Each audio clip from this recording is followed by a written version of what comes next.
Fala pessoal, nesse segundo episódio agora sobre câncer de bexiga, a gente vai discorrer um pouquinho sobre os principais fatores de risco que podem levar ao câncer de bexiga. O importante a gente falar sobre o fator de risco é porque a maior parte desses fatores de risco que estão associados ao câncer de bexiga, eles podem ser evitáveis. Então vamos lá. O primeiro e o principal fator de risco para o câncer de bexiga é o tabagismo. O tabagismo a gente sabe que é um dos principais carcinógenos assim, que a gente tem e que ele também está envolvido com outros tipos de câncer, como câncer de rim, câncer de cabeça e pescoço e também o câncer de pulmão. Então a gente sabe que aquele paciente que é um tabagista ativo, ele possui de 2 até 4 vezes mais chance de ter o câncer de bexiga. E a gente sabe que dentre as causas ou fatores de risco para o câncer de bexiga, que mais de 50, 60% dos pacientes com câncer de bexiga são ou foram ex-tabagistas.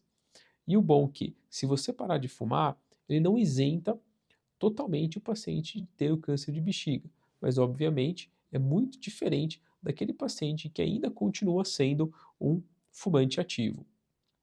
Outro fator de risco que é responsável aí por 10, 15% dos pacientes com câncer de bexiga são os fatores de risco ocupacionais, ou seja, aqueles pacientes que são expostos pela indústria.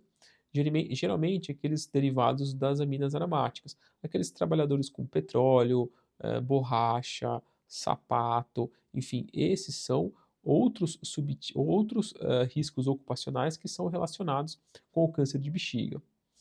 Outro fator de risco importante é a própria radioterapia pélvica, ou seja, pacientes que fizeram radioterapia pélvica por outros motivos, outras neoplasias, têm esse risco aumentado de desenvolver o câncer de bexiga.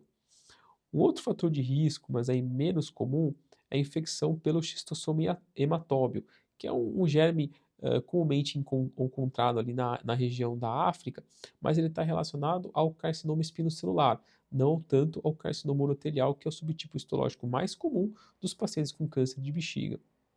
Outro é um outro quimioterápico, a ciclofosfamida. A ciclofosfamida, quando eliminada, tem uma depuração e eliminação urinária que faz com que você também aumente o risco para você ter câncer de bexiga. Mas esses são fatores de risco menos comuns para o acometimento do câncer de bexiga, muito diferente em relação ao tabagismo e até mesmo aquelas fatores de riscos ocupacionais que são mais frequentes.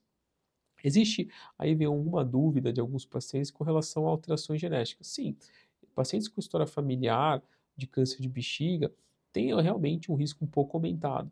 Um exemplo disso é a síndrome de Lynch. A síndrome de Lynch é uma alteração genética que aumenta o risco de pacientes desenvolverem carcinoma urotelial de trato alto, mas sim é uma alteração genética.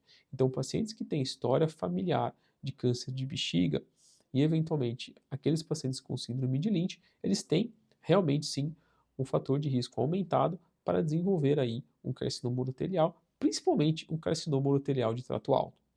Então, para a gente resumir o que já foi dito aí nesse episódio aqui, que foi o episódio mais curto, sobre discutir quais são os principais fatores de risco para o câncer de bexiga. Então, falamos do tabagismo, os fatores ocupacionais, a radioterapia, a ciclofosfamida, a infecção por xistosoma hematóbio e, por último, as alterações genéticas. Agora fique ligado, porque no quarto episódio a gente vai discutir um pouquinho como é que a gente faz o diagnóstico daqueles pacientes que têm suspeita de câncer de bexiga. Se você ficou com alguma dúvida ou quer que a gente comente alguma coisa, deixe aqui nos comentários. Não se esqueça de se inscrever no canal e ativar as notificações, porque toda semana tem vídeo novo e começamos com essa série sobre câncer de bexiga. Então fique ligado e até mais.